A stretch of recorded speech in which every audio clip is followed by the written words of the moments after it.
T'as maigri toi, non? T'as maigri, non toi? J'ai pris un peu de poids, j'ai fait 1 kilo récemment.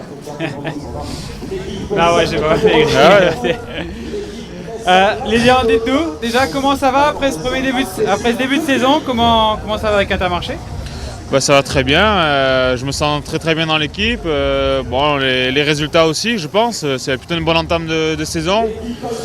On a déjà 7 victoires, à Majorque on a vraiment été bien. Et après j'ai eu un petit contretemps avec une petite fracture du poignet, donc c'est jamais agréable d'avoir un os fracturé, mais j'ai pu bien m'entraîner avec une attelle, donc j'étais content de revenir le week-end passé sur les courses Dromardèche et l'Egolia, où j'ai pas fait de résultats notables, mais j'étais vraiment dans le coup avec les meilleurs. Et ici j'attends les étapes qui me conviennent plus, et aujourd'hui ça en est une, donc il n'y a pas eu d'accro, j'ai pas mal d'expérience, je connais très bien la nervosité du peloton à Paris-Nice, et j'ai réussi à passer entre les pièges des 2 premières étapes, à savoir les chutes et la nervosité. Donc j'ai pas forcément d'objectif de classement général, mais je sais très bien que sur Paris-Nice c'est aussi important, si on s'accroche bien, de jouer un top 15 voire un top 10, donc ça peut être aussi l'idée.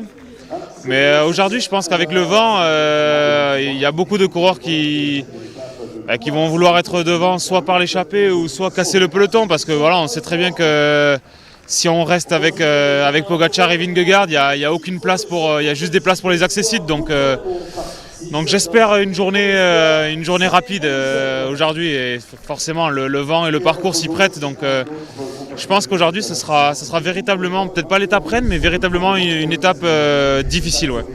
Quand on voit la façon dont Pogacar court, est-ce qu'il y a justement un peu de place pour les autres aujourd'hui, ou est-ce que le problème c'est qu'il est tellement gourmand que...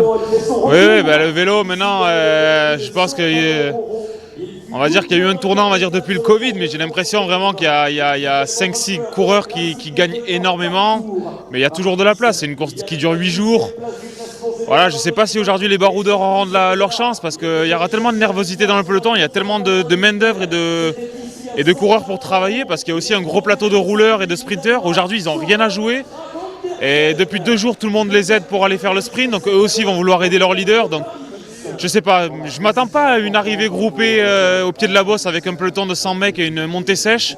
Je pense que ça aura déjà un petit peu cassé avant, il y aura eu du sport, mais c'est sûr qu'aujourd'hui, voilà, les équipes les mieux armées pour contrôler la course et pour faire exploser la course, c'est une équipe comme Jumbo ou UAE. Donc à leur tête, il y a les grands leaders Vingegaard et Pogacar, mais bon, entre ça, il y a des ouvertures, et si dès le début de la course on est actif et on est devant, je pense qu'il y a quelque chose à jouer, mais voilà, il ne faut pas regarder les adversaires, il faut s'occuper de soi. Et nous dans l'équipe, pour ça, on n'est pas forcément les plus forts, mais c'est ce qui nous réussit aussi, c'est qu'on tente des choses, on n'a pas peur des grands coureurs entre guillemets, et avec nos capacités on arrive à faire des belles petites choses. Donc aujourd'hui, moi en tout cas, je vais être à l'affût et je vais essayer d'être à l'avant dès le début, parce que je pense qu'en prenant un coup d'avance, c'est le seul moyen de jouer quelque chose aujourd'hui.